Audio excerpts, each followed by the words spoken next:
반갑습니다. 하정수 장로입니다. 제가 이 시간에 이 자리에 선 것은 은혜로운 책 한 권을 소개해드리고자 나왔습니다. 이 책은 바로 벤자민 프랭클린의 덕의 기술이라고 하는 책입니다. 이 책을 소개해드리는 이유는 두 가지가 있습니다. 첫 번째는 제가 가장 존경하는 분 중에 한 분이기 때문입니다. 두 번째 이유는 요즘 코로나 시대에 우울하기도 하고 안타깝기도 하고 서글프기도 하고 때로는 화가 나는 이런 시대를 살아가는 우리 크리스천들이 어떻게 하면 예수님 성품을 닮아서 행복하게 살 수 있는지를 그 원리를 알려주고 있는 책이기도 합니다. 이 벤자민 프랭클린은 미국에서 1706년에 태어난 분입니다. 17명 중에 한 명으로 자녀, 형제, 자매들이 있었는데 그 중에 15번째 태어난 사람입니다. 그는 정규 교육을 2년밖에 받지 않았다고 합니다. 먹고 살기 힘들어서 형을 따라서 인쇄소에 나가서 인쇄 기술을 배우기 시작했습니다. 그러면서 자연스럽게 책을 읽게 되고 또 글을 쓰는 것을 좋아했습니다. 그래서 그는 작가이기도 하고 인쇄업자이기도 하고 출판업자이기도 합니다. 그리고 신문사를 경영하기도 했습니다.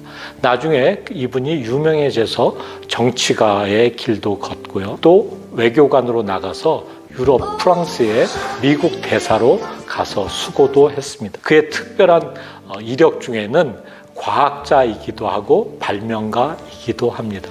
그래서 그 당시까지만 해도 번개가 치면 하나님이 진노하셨다 이렇게 생각을 했는데 이분이 여러 가지 실험을 통해서 번개는 전기의 일종이다 이렇게 하는 것을 발견해내고 드디어 1750년에는 피레침이라고 하는 것을 발명하기도 했습니다.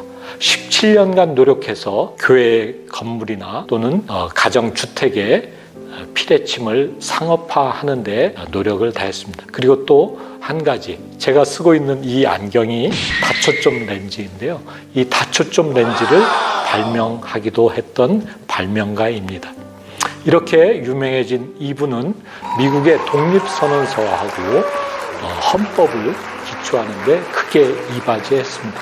그래서 후세의 사람들이 벤자민 프랭클린은 이렇게 표현합니다. 무결점의 완벽한 덕을 갖춘 청교도이다. 또 어떤 사람은 미국 사회에 미래상을 제시했던 인물이다. 이렇게 평하기도 합니다. 그래서 미국에 1달러부터 100달러까지의 미국 돈이 있는데 이 돈에 얼굴이 그러니까 초상이 들어간 사람들이 대부분이 미국 대통령인데 이분은 미국 대통령이 아님에도 불구하고 100달러짜리 가장 비싼 화폐의 주인공이 되기도 했습니다. 잘 아시는 것처럼 베드로 후서 1장 4절에 보면 신성한 성품에 참여한 자라고 하는 말씀이 있습니다. 이 신성한 성품, 이것이 믿음의 덕을, 덕의 지식을, 지식의 절제를, 절제의 인내를, 인내의 경건을, 경건의 형제 우애를, 형제 우애에 사랑을 더하라 하면서 8가지의 성품을 이렇게 얘기하고 있는데 이 벤자민 프랭클린은 덕의 기술이라고 하는 책에서 13가지의 덕을 20살 때부터 평생에 걸쳐서 훈련했다 이렇게 이야기를 했습니다. 이 코로나로 인해서 여러 가지 어려운 시국을 맞이하는 크리스천들이 정말로 이 어려운 시기에 예수님의 성품을 닮아가야 되지 않나 이런 생각을 가지고 이 책을 한번 읽어드리려고 합니다. 특별히 30에서 31쪽에 보면 이분이 행복을 어떻게 얻을 수 있는가를 설명해 주고 있습니다. 그 페이지에 보면 사람이라면 누구나 행복을 추구한다. 비록 추구하는 방법이나 개념은 다르지만 모든 사람들이 행복을 목표로 삼는다. 사람은 덕 있는 삶, 스스로 만족하는 삶을 살 때만 행복하다. 하나님은 창조물이 행복한 것을 기뻐한다. 덕 있는 사람이 없으면 이 세상에 행복이 없으므로 내가 덕 있는 삶을 살면서 행복해하면 하나님은 반드시 기뻐할 것이다 라고 기록을 하고 있습니다. 이와 같이 우리가 어렵지만 정말로 덕 있는 삶을 살게 되면 하나님도 기뻐하시고 이 세상 사람들도, 우리의 전도 대상인 우리의 이웃들도 같이 행복해질 수 있을 것입니다. 그래서 이 책 64쪽에서 68쪽을 보면 바람직한 덕목 13가지를 이분이 정하고서 훈련했다는 것을 기록하고 있습니다. 그 13가지의 덕목, 첫 번째는 절제, 두 번째는 침묵, 세 번째 질서, 그 다음 결단, 절약, 근면, 진실, 정의, 중용, 청결, 침착, 순결, 겸손, 이렇게 13가지를 가지고 훈련을 했습니다. 특별히 첫 번째 절제의 항목을 훈련할 때는 이분은 음식을 가지고 절제 훈련을 했습니다. 그래서 어느 이상, 소식 이상의 음식을 먹지 않았습니다.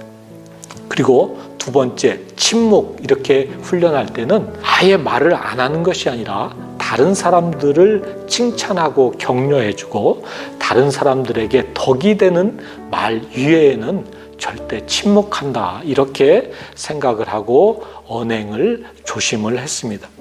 그리고 근면하게 살고자 노력을 했는데 이분은 이렇게 자기의 달력에다 써놓고 훈련했습니다.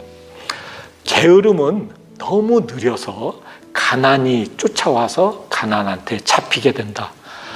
이 얘기는 게으르고 나태해지면 결국 가난해진다라고 하는 뜻이니까 이분이 더욱더 근면하게 이렇게 생활했다고 합니다. 그 다음 중용이라고 하는 것. 요즘 좌로나 우로나 치우치기가 굉장히 쉬운 세대를 살아가고 있는데 이분은 좌로나 우로나 치우치지 않으려고 대단한 노력을 했습니다. 마지막 겸손이라고 하는 13번째 항목을 훈련할 때는 예수님만큼 겸손해지자라고 늘 생각하면서 겸손을 훈련했다고 합니다. 이렇게 일주일에 한 항목씩 훈련하면 4번을 돌아가서 하면 52주가 되기 때문에 꼭 1년에 4번의 훈련을 할 수 있었다고 합니다. 이렇게 20살 때부터 훈련을 했기 때문에 그가 84세 돌아가실 때까지 정말로 후대 사람들이 얘기했던 것처럼 무결점의 완벽한 덕을 갖춘 청교도라고 하는 말을 들을 수 있었던 것입니다. 이분이 이렇게 써놨습니다. 정원에 잡초를 뽑을 때 한꺼번에 다 뽑으려고 하기보다는 한 번에 한 화단씩 작업하는 것처럼 나도 검은 점들이 없어지는 과정에서 힘을 얻으면서 13주의 평가가 끝날 때는 깨끗한 페이지를 볼 수 있기를 희망했다라고 적고 있습니다. 이와 같이 우리도 정말로 좋은 성품, 예수님과 같은 성품을 갖추려고 부단한 노력, 그리고 오늘 하루를 살면서도 예수님과 함께 살아가면서 이런 훌륭한 덕목들을 훈련할 때 하나님께서 기뻐하실 줄로 믿습니다. 특별히 357쪽에 있는 프랭클린의 기도라고 하는 기도를 읽고 이 시간을 마치고자 합니다. 하나님이여, 당신을 끊임없이 찬양하게 하소서. 이것은 당신이 당연히 받아야 할 경배이며 내가 당신의 은혜로움과 선하심에 보답할 수 있는 전부입니다. 그리고 내가 덕을 행하고 행복함으로 인해 당신을 기쁘게 하기를 기원합니다. 아멘. 이렇게 기도했다고 합니다. 우리도 오늘 이 시대를 살아가면서 예수님과 함께 기도하고 그리고 예수님과 함께 살아가면 이런 예수님의 성품을 가지고 이 세상을 살아갈 때 이 이웃들, 우리의 전도 대상자들과 함께 행복하게 하나님께 인정받으면서 살 수 있을 줄로 믿고 이 시간을 마치고자 합니다. 감사합니다.